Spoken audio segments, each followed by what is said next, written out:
Whenever you bring up the absolute titans of the global sportswear industry, the conversation almost always defaults to the classic rivalry. Oh, definitely. The swoosh versus the three stripes. Exactly. Nike and Adidas. It creates this illusion of an impenetrable, permanent duopoly. We just sort of assume those are the only two players dictating the global market. Yeah. And it is a massive blind spot for a lot of Western investors and business analysts, too. You get so used to seeing the exact same two logos on every billboard, every athlete, that you stop looking for the challengers who are actually, quietly gaining ground. And today, we are shining a light straight into that blind spot. We are doing a deep dive into Anta Sports Products Limited. A fascinating company. It really is. And we've got a great stack of source material today. We're looking at 2025 and 2026 corporate reports, some initial coverage research, and some very revealing analyst notes from Deutsche Bank and JP Morgan. Yeah, the data in there is eye-opening. Right. So our mission today is to figure out how a regional shoemaker from Fujian province morphed into the fourth largest sportswear conglomerate on Earth. We'll look under the hood of their rather unusual multi-brand business model and map out the current bull and bear cases. Because the financial mechanics driving this company are fundamentally different from how the legacy giants operate. I mean, it is a masterclass in strategic evolution. Absolutely. But before we start, a risk warning. This podcast is non-investment advice, and the producer and sponsor assume no responsibility for the information and sources. We discuss stocks in a podcast format, and you make of it what you think is right. Exactly. We are just here to break down the data and the underlying business strategy, not to dictate your portfolio moves. Right. So to really understand the investment thesis here, we have to start with the sheer, just jaw-dropping scale of Anta's operation. It's huge. Yeah. This company was founded back in 1991 in Xinjiang, which is in China's Fujian province, and they originally operated as a contract manufacturer. But today, they trail only Nike, Adidas, and Decathlon in global market share. It's wild. We are talking about a workforce of over 65,500 employees spanning 16 countries. And if you want to visualize that scale, just look at their retail footprint. They operate over 13,000 physical retail stores worldwide. Wow. Right. Imagine an entire small city where every single storefront, every corner is entirely dedicated to a single corporate ecosystem. It is a logistical empire. And the financials, well, they reflect that physical footprint. In their fiscal year 2025, they posted a record 80.22 billion RMB in revenue. That's massive. Yeah, it's a 13.3% jump year over year. Yeah. And if you look at just the first half of 2025, the operating profit alone sits at 10.13 billion RMB. And for the financial professionals tracking this space, Anta trades on the Hong Kong Stock Exchange. You've got the Hong Kong dollar counter under 2020 HK and the renminbi counter under 82020 HK. Right. But, it is also worth pointing out how the financial plumbing around stocks like this has evolved. Anta Sports is actually part of the IMAP's capital markets investment universe. Which is a huge structural advantage for accessibility. It really is. Yeah. What that means in practice is that asset managers or institutional traders or even financial influencers, they can seamlessly fold this stock into their custom model portfolios. And from there, IMAPS issues a listed exchange-traded instrument, an ETI, directly tied to those specific portfolios. It essentially allows you to package a complex active strategy into a tradable instrument. Exactly. So anyone listening who wants to explore launching their own investment strategy as an IMAPS ETI on the stock exchange should definitely visit www.imaps-capital.com. It is a really fascinating platform. Highly recommend checking it out. But getting back to Anta's trajectory, you have this company putting up 80 billion RMB in revenue. And the obvious question, looking at these Deutsche Bank notes, isn't just how much they sell, but how they sell it. Because they don't even attempt to slap the Anta logo on everything. No, they don't. And that's because they recognized a fundamental flaw in the legacy sportswear model. Right. The traditional approach is to build one monolithic brand, and then you try to stretch it across every single demographic. Yeah. But you quickly run into a perception ceiling. I mean, the teenager looking for high-end exclusive streetwear does not want to wear the exact same logo as the suburban dad buying a budget golf polo. Of course not. When you try to be everything to everyone under one name, you end up diluting the brand equity for everyone. Which leads directly to their strategy. They call it single-focus, multi-brand globalization. Instead of watering down a single identity, they carefully assembled this ecosystem of distinct walled-off brands. Yeah, each one meticulously calibrated to capture a very specific tier of the consumer pyramid. Right. They completely compartmentalize their empire. The foundation of this pyramid is their mass market performance segment, anchored by the core Anta brand and Anta Kids. And this segment is designed specifically for the mainstream value-conscious consumer. But we should clarify, right, that value conscious here does not mean cheap, low-tech throwaways. Oh, absolutely not. They are deeply embedded in elite sports. They sponsor Olympic athletes. They roll out advanced tech like their PG7 running shoes. Yeah, it is just priced for volume. Yeah. And that volume is massive. This foundational tier generated 34.75 billion RMB, Wow. which is over 43% of the group's total revenue. So it provides the cash flow stability. But the profit engine, where they capture the high-spending urban consumer, is their Tier 2, high-end sports fashion. Right, and this is driven entirely by Fila, Fila Kids, and Fila Fusion. And the history here is so vital. Anta acquired the rights to the Fila brand in China back in 2009. Right, when Fila was actively losing money. Exactly. It was a distressed asset in that region. It was bleeding cash. Yeah. But Anta didn't just buy the name. They completely overhauled the brand positioning. They realized that trying to compete with Nike on pure athletic performance with Fila, it was just a losing battle. Yeah. So they pivoted Fila into premium sports fashion, talking tennis, golf, high-end athleisure. They targeted affluent urban demographics with campaigns like Women of Tomorrow. And they strictly controlled the quality and the retail environment. Absolutely. And the turnaround is staggering. Looking at the 2025 numbers, Fila is now a 28.47 billion RMB juggernaut. It makes up over 35% of Anta's total revenue. It's incredible. So they have the mass market locked down, and they've successfully captured the premium fashion crowd. But then the reports highlight Tier 3, premium outdoor and specialist. And this segment is growing at an incredible 59.2% year over year. Yeah, this is their response to the massive post-pandemic boom in outdoor lifestyles. Yeah. But again, rather than trying to invent an anti-branded ski jacket, they acquired the specialists. Right. This tier includes Descente for premium skiing and triathlon gear, Colon Sport for high-end camping, and Maya Active, which they bought specifically to corner the Asian female yoga market. And they literally just dropped $290 million in May 2025 to buy the German outdoor brand Jack Wolfskin. Yep. And that's just their wholly owned subsidiaries. We have to factor in their global stakes too. They hold nearly 40% of MR Sports, which gives them exposure to absolute premium darlings like Arc'teryx and Salomon. And they recently took a 29% strategic stake in Puma SE. I mean, look at the architecture of this portfolio. It is designed for total macroeconomic resilience. If the domestic economy softens and consumers start trading down, the core anti-A brand catches them. If the economy is booming and consumers want to spend $1,000 on an Arc'teryx shell for a weekend hike, well, they capture that too. Right. It completely insulates them from the volatile fashion cycles that routinely crush single-brand operators. Wait, if you look at the mechanics of this, I mean, they aren't even trying to build one monolithic cultural icon. They are just analyzing the market, finding the exact premium brand that dominates a specific niche, acquiring it, and snapping it into their supply chain. It's like they've built a sportswear Voltron. A sportswear Voltron is actually the perfect way to conceptualize it. They're operating as a highly sophisticated brand aggregator. Yeah. But accumulating a stable of logos is only half the equation. The reason the financial analysts are so focused on Anti is the underlying machine running these brands. The operations. Exactly. The profitability metrics are completely detached from industry norms. The margins in these reports are wild. I mean, Anti's overall gross profit margin sits at 62.0%. Just for context, Nike traditionally hovers around 44 to 45%. Right. Adidas is usually at 49 to 50%. A sportswear company consistently squeezing out 62% gross margins is almost unheard of. How is the operational engine actually achieving that? Well, the catalyst was a near disaster.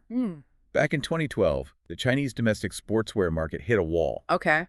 There was a massive inventory glut across the entire industry. Yeah. And at that time, Anti operated like everyone else on a wholesale model. Meaning they manufacture the shoe, sell it in bulk to a third-party regional distributor at a massive discount, and then that distributor takes on the risk of selling it in their own franchise stores. Right. Which is great for offloading risk, but it's terrible for control. In a wholesale model, you surrender the retail markup to the middleman. You lose control over how your brand is priced and presented. Yeah. And most dangerously, you lose visibility. You are separated from the end consumer. If a specific shoe suddenly stops selling, The factory doesn't find out until the distributor refuses to place their next quarterly order. By that point, your warehouses are already overflowing. Exactly. You are essentially flying blind. So after that 2012 crisis almost capsized the industry, Anta decided to completely re-engineer their retail philosophy. They initiated a brutal multi-year pivot to a direct-to-consumer, or DTC, model. Yeah, they systematically bought back stores from franchisees and took direct ownership of their retail footprint. By eliminating the wholesale middleman, Anta captures the full retail margin of every transaction. Wow. That structural shift is the secret behind that 62% gross margin. And it drove their operating margin to an incredible 26.3% in the first half of 2025. And obviously, digital infrastructure is the glue holding that DTC model together, right? With e-commerce now driving nearly 35% of their revenue. But the JP Morgan and Deutsche Bank notes, they spend a lot of time on something much deeper than just a sleek website. They detail Anta's AI 365 strategy and their proprietary Ling AI model. And this isn't marketing fluff. This AI integration is the nervous system of their supply chain. Right. In 2025, that Ling model actively supported over 9 billion RMB in product orders. They're using generative AI to compress the design-to-production pipeline. What used to take a month of prototyping can now be done virtually in 4 days. But let's ground this in reality for a second. Controlling the pricing, the staffing, and the inventory for 13,000 global storefronts sounds like an absolute operational nightmare. Oh, usually is. Right. So how does this AI stack actually prevent them from just drowning in a sea of unsold, highly specific premium gear? It comes down to predictive dynamic allocation. Yeah. Because they own the stores, the point-of-sale data flows instantaneously back to the manufacturing hub. Okay. The AI constantly maps the demographic profiles of specific commercial districts against real-time sales velocity. So if a specific green Colon sport jacket is suddenly going viral in Shanghai, but it's sitting untouched on shelves in Beijing, the AI recognizes the pattern instantly. It reroutes the inventory dynamically, intra-season, rather than waiting for human managers to review quarterly spreadsheets. So they are dramatically shortening the feedback loop. Precisely. This allows them to maintain a highly efficient inventory turnover rate, preventing the massive blind stock buildups that triggered the 2012 crisis in the first place. So to recap the bull case we are building here, you have a company with massive global scale, a brilliant multi-brand Voltron strategy capturing every income bracket, and an AI-driven direct-to-consumer engine spitting out 62% gross margins. Right. Naturally, the investment community's assessment reflects this. The core of the bull thesis is that the broader market is currently mispricing this underlying operational excellence. Despite these record revenues, the stock has recently been languishing in the 74 to 75 Hong Kong dollar range. Meaning it is trading at a steep discount compared to its own historical baseline. Yeah, it is currently valued at roughly 12.7 to 13.5 times its estimated 2026 earnings. If you look at Anta's historical average, it typically commands a forward price-to-earnings ratio well north of 20. Wow. So purely on a valuation basis, it looks remarkably cheap. And they are doing this with what the analysts literally call a fortress balance sheet. Yes, they are. I mean, they are sitting on a net cash position of roughly 31.5 billion RMB. They generate over 16 billion RMB in free cash flow annually, which represents a 10% yield, and they are returning a massive chunk of that to shareholders, maintaining a 50.2% dividend payout ratio. This combination of cheap valuation and massive cash generation is exactly why institutional analysts are pounding the table. Deutsche Bank set a price target of 85 Hong Kong dollars, while JP Morgan issued an overweight rating, pushing their target all the way to 130 Hong Kong dollars. 130, that implies a near total repricing of the stock. Well, the analysts are factoring in future catalysts that retail investors haven't fully digested yet. The biggest one is a profitability inflection of Amer Sports. Right, the 40% stake. Exactly. Ambers are currently experiencing explosive margin expansion, almost entirely driven by Arc'teryx opening a wave of highly profitable owned retail stores globally. As Amber's profits surge, that flows directly back into Anta's consolidated earnings. And we can't ignore the Puma stake. Grabbing 29% of Puma in mid-2026 is a massive strategic wedge. It accelerates their globalization timeline by years. Puma grants Anta immediate entrenched distribution networks across Europe and the Americas. Right. Furthermore, it gives them instant credibility in global football and Formula One motorsports. Hmm. These are massive global viewership categories where Anti historically had zero footprint. So if you look at the bull case in isolation, it's like wandering onto a used car lot and finding a pristine, fully loaded luxury SUV sitting there with a sticker price of a decade-old sedan just because it has some dust on the hood. That's a great way to put it. The market is entirely focused on the dust, ignoring the engine underneath. Yeah, the bulls argue the market is completely paralyzed by short-term macroeconomic fears surrounding the Chinese consumer, blinding them to the long-term global cash generation machine Anti has built. Okay, but to be completely objective, we have to put on our bear hats and take a magnifying glass to that dust on the hood. We do. What are the actual structural risks threatening this growth narrative? Because a 62% margin is a very high tower to fall from. It is. And the primary threat is the broader macroeconomic environment in China. We are seeing undeniable softness in domestic consumer spending. If this economic friction is prolonged, it triggers a consumer downgrade. And the psychology of the consumer shifts. Exactly. They stop justifying the premium purchases at Filo or Decente, and they start hunting for whatever is on the clearance rack. And when the consumer trades down, the entire retail sector panics. Yeah. To clear out aging inventory, brands are forced into aggressive, widespread promotional discounting. While Anti's core brand is somewhat insulated by its value pricing, industry-wide price wars would inevitably compress that beautiful 62% overall group margin. And we don't even have to hypothesize about margin compression because we are already seeing the early cracks in their star asset. The reports highlight that Fila's gross profit margin actually contracted in the first half of 2025. It did. It dropped by 2.2 percentage points down to 68.0%. Right, and Anti's management attributed that specific contraction to strategic investments in product quality and spikes in raw material costs. However, from a bearish perspective, it signals that Fila's hypergrowth phase in China may be hitting a natural ceiling. Yeah. The law of large numbers takes over. It is incredibly difficult to aggressively expand your profit margins when a single brand is already churning out 28 billion RMB a year. There is also a major red flag in the working capital metrics. The average inventory turnover days, which measures exactly how long it takes them to convert a manufactured jacket into a sold jacket, has expanded significantly. It increased by 22 days, jumping from 114 days to 136 days. And in the apparel industry, inventory is a ticking time bomb. A 22-day expansion is a metric you absolutely have to monitor closely. Right. The company notes this is partially due to the general macro softness slowing down sales, but it's also heavily impacted by the accounting consolidation of their newly acquired Jack Wolfskin brand. Which actually brings me to my biggest issue with the bull narrative. I have to jump in here and push back on this idea of flawless execution because acquiring legacy brands is a financial exercise, but running them is a brutal operational reality. Oh, absolutely. Aren't they risking diversification here? I mean, they are stretching their management bandwidth across vastly different consumer cultures. They're trying to run a Chinese mass-market shoe brand alongside a highly technical German outdoor gear company. That is the most potent argument in the entire bear case. Yeah.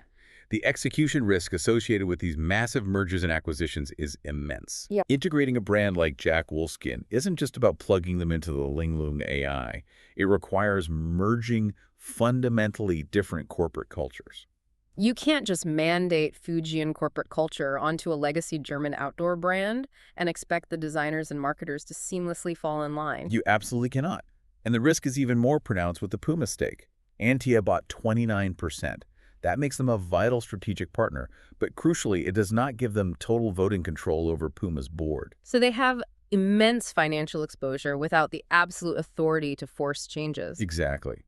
Attempting to exercise strategic influence over a legacy European brand, trying to integrate it into a Chinese DTC mindset without holding the ultimate trump card of full control, it requires an incredible amount of diplomatic and operational finesse. Definitely. If Anti's management handles these cultural integrations, these high-profile acquisitions quickly devolve from growth engines into massive distracting cash sinks. So, bringing this all together for everyone listening, whether you are a value investor looking for a deeply discounted entry point with a margin of safety, or you are a business leader trying to understand the future of global retail strategy, Antia provides an incredible case study. It really does. They have successfully mapped out the blueprint for transitioning from a regional contract manufacturer into a highly sophisticated, AI-driven global brand aggregator. They've effectively weaponized their multi-brand portfolio to ensure they can capture consumer spend in any economic climate, and they're building a DTC infrastructure that extracts absolute maximum profitability from every single transaction. Yeah. The tension moving forward is whether their executive team can flawlessly execute this complex global integration phase while simultaneously navigating a very treacherous domestic economy. It is a phenomenal corporate tightrope walk. But before we wrap up today, I want to leave you with one final, slightly provocative thought that leaped out of these sources, touching on something we barely even skimmed. Okay, let's hear it. When we discuss Anta's technology, we focus on supply chain AI and predictive inventory. But their tech ambitions extend into elite sports science. The reports detail how Anta utilized digital motion capture and artificial intelligence to engineer a custom shark skin skating suit specifically for the Chinese national team. Oh, right. The performance data on that suit was remarkable. By leveraging AI in the design phase, they managed to reduce aerodynamic wind resistance by 5 to 10% compared to the previous generation of suits. Which is huge. Yeah, in Olympic speed skating, a 5% reduction in drag is the literal difference between setting a world record and entirely missing the podium. So here is the question to mull over as you go about your day. We have a sportswear company successfully blending generative AI with advanced aerodynamic engineering to literally manipulate physics for Olympic athletes. How long will it be until this level of aerospace-grade technology trickles down and becomes the baseline expectation for our everyday gym clothes? That's a fascinating thought. Does the future of the sportswear industry look more like traditional apparel manufacturing? Or is it rapidly evolving into something closer to software and hardware engineering? It entirely blurs the boundary between clothing and highly engineered wearable technology. It is a paradigm shift we will definitely be watching. It changes how you look at a simple running shirt, that's for sure. Well, thank you so much for joining us on this deep dive. Keep questioning the consensus, keep digging into those sources, and we will catch you next time.